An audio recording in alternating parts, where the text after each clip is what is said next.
दोस्तों आप जो फोटोज अपनी स्क्रीन पर स्लाइड होते हुए देख रहे हैं, पता है वो क्या है? ये है IBM 1401, एक कंप्यूटर जिसकी मेमोरी सिर्फ 4 KB थी। लेकिन सवाल ये है कि मैं आपको ये सब क्यों बता रहा हूँ। असल में यही कंप्यूटर टाटा कंसल्टेंसी सर्विसेज यानी कि TCS का पहला कंप्यूटर था।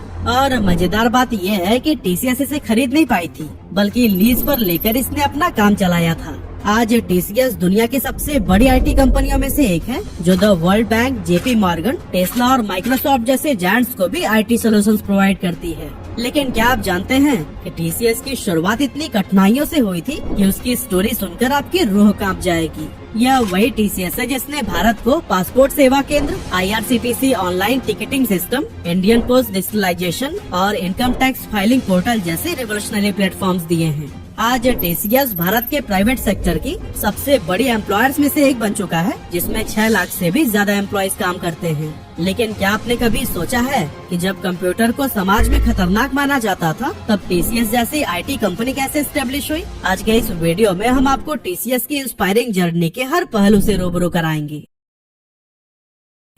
तो दोस्तों इस कहानी की शुरुआत होती है 1960s से, जब टाटा ग्रुप के सीनियर मैनेजमेंट की एक काफी इम्पोर्टेंट मीटिंग रखी गई, जिसमें ग्रुप की अलग अलग कंपनीज के ऑपरेशंस और फ्यूचर प्लानिंग पर बात होनी थी। उस टाइम टाटा ग्रुप के चेयरमैन थे JRD टाटा, जबकि सीनियर एग्जीक्यूटिव और JRD टाटा के सलाहकार थे उनके अपने ही brother in law Leslie Sahni. इस मीटिंग में डिस्कशन के दौरान लेस्ली सहानी ने एक बड़ा इशू उठाया। उन्होंने कहा, हमारी कंपनीज के इतने सारे डेटा को अब मैन्युअली मैनेज करना बहुत कठिन हो चुका है, इसीलिए हमें अब कंप्यूटर में डेटा स्टोर करने के बारे में सोचना चाहिए। और फिर इसके लिए उन्होंने अपनी खुद की IT कंपनी बनाने का प्रपोजल रखा।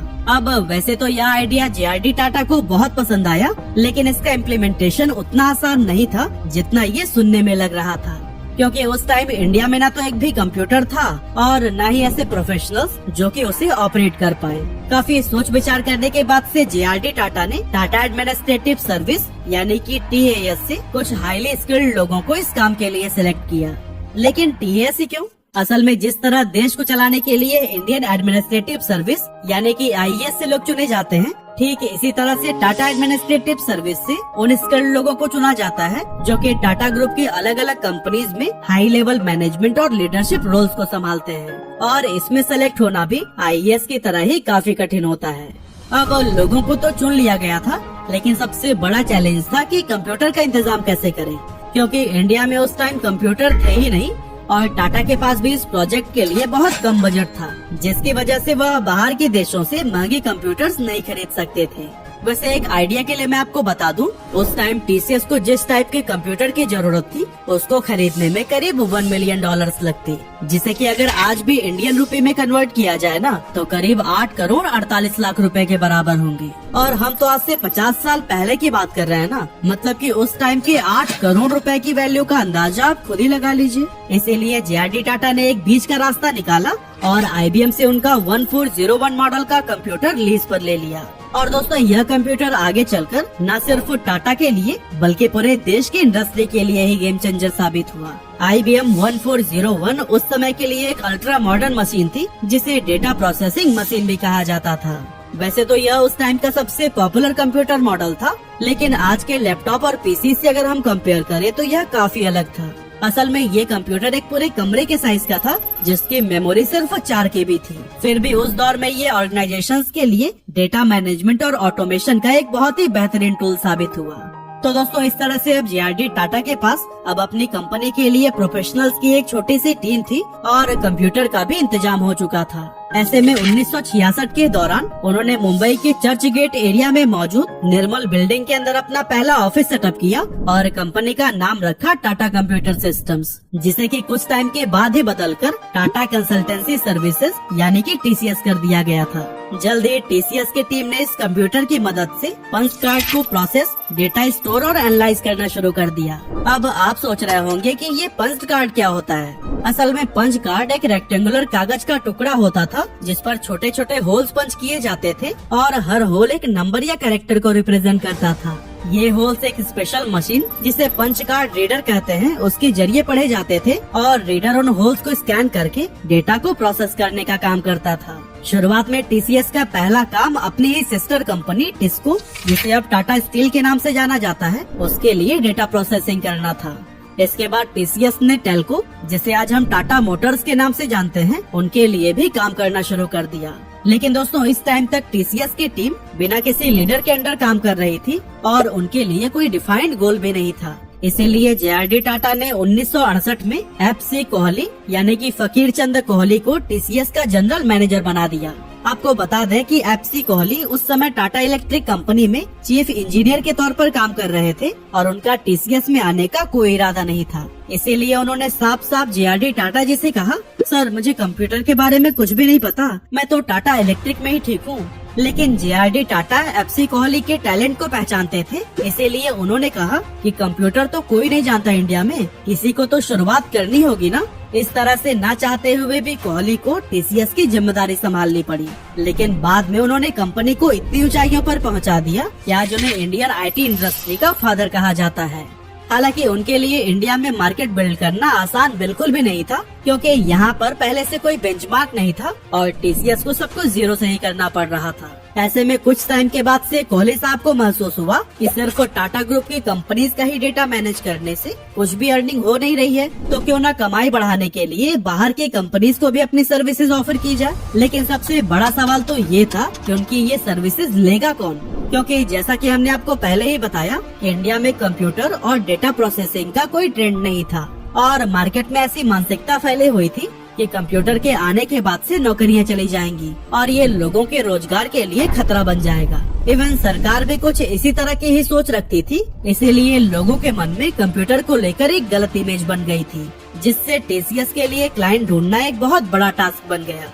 लेकिन फिर भी काफी मेहनत और कोशिशों के बाद टीसीएस को अपना पहला प्रोजेक्ट मिल गया, जो था सेंट्रल बैंक ऑफ इंडिया के लिए। असल में इन्हें सेंट्रल बैंक ऑफ इंडिया की ब्रांचेस के बीच ट्रांजैक्शंस को मैनेज करने के लिए एक सिस्टम बनाने की जिम्मेदारी दी गई, जिसे इंटर ब्रांच रिकॉन्सिलेशन सिस्टम कहा गया। ये प्रोजेक्ट न सिर्फ बैंक के लिए बल्कि टीसीएस के लिए भी बेहद इम्पोर्टेंट था। इस तरह से टीसीएस की टीम ने पूरे डेडिकेशन के साथ इस प्रोजेक्ट पर काम करना शुरू किया और बहुत कम समय में इसे कंप्लीट करके दिखाया। इस सक्सेस की बदौलत बहुत ही जल्द कंपनी को 14 अलग अलग बैंकों से प्रोजेक्ट्स मिल गए। साथ ही उन्हें यूनिट ट्रस्ट ऑफ इंडिया यानी कि यूटीआई की तरफ से भी एक प्रोजेक्ट मिला, जिसमें टीसीएस को इन्वेस्टमेंट डेटा को मैनेज करने की जिम्मेदारी सौंपी गई।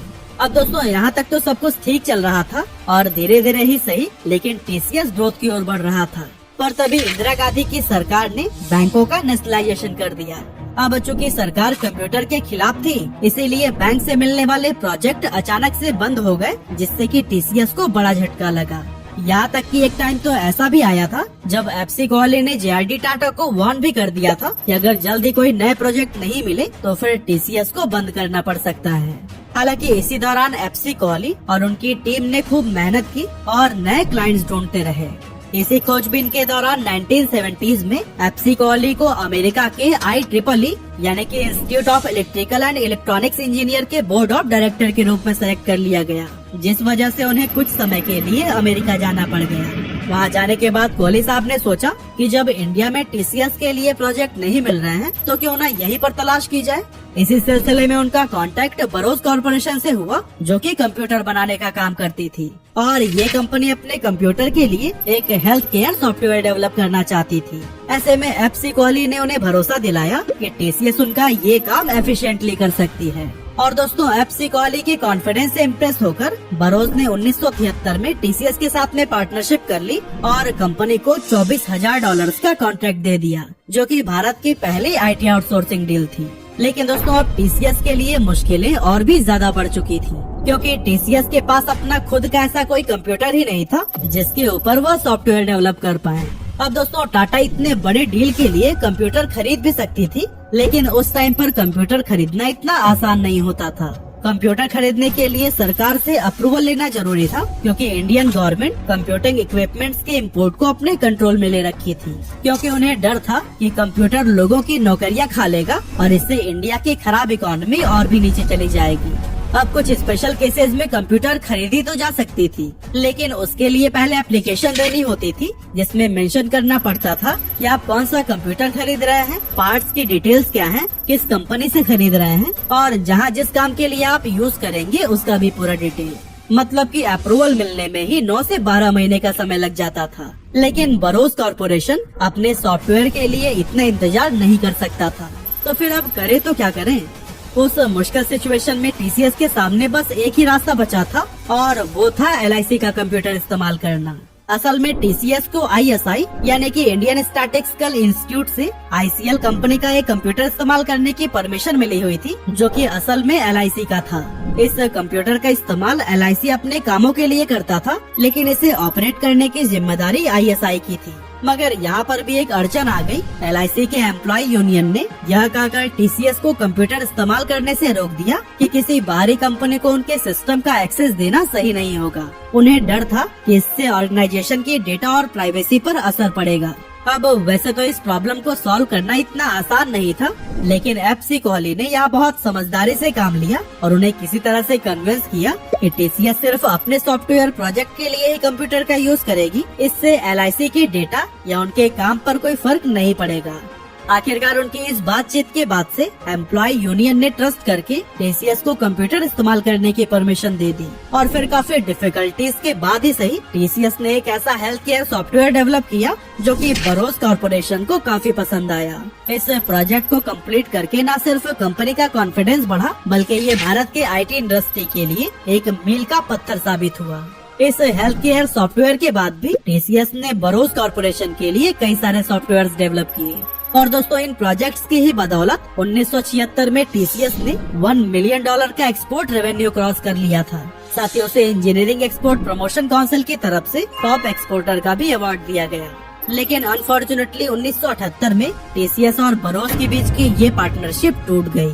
अब ये क्यों और कैसे हुआ, इसके पीछे भी एक काफी इंटरेस्टिंग स्टोरी है। असल में 1978 के दौरान टाटा सन्स मतलब कि टाटा ग्रुप की मेन कंपनी ने बरोस के साथ एक ज्वाइंट वेंचर शुरू किया जिसे टाटा बरोस का नाम दिया गया।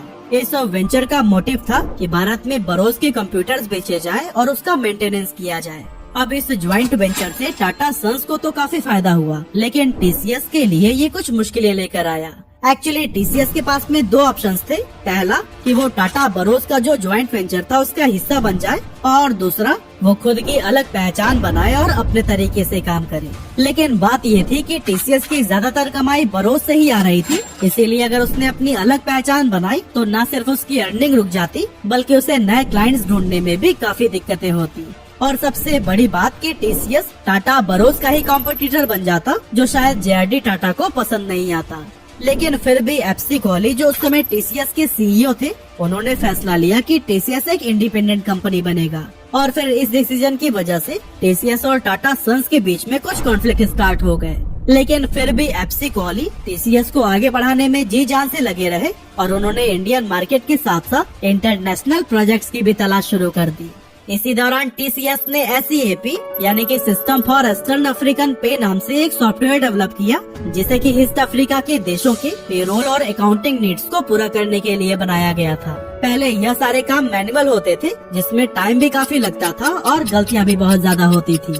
लेकिन टीसीएस के बनाए गए SEAP सॉफ्टवेयर ने पूरा काम आसान कर दिया और फिर इस प्रोजेक्ट की सक्सेस ने टीसीएस को इंटरनेशनल मार्केट में भी पहचान दिलाई।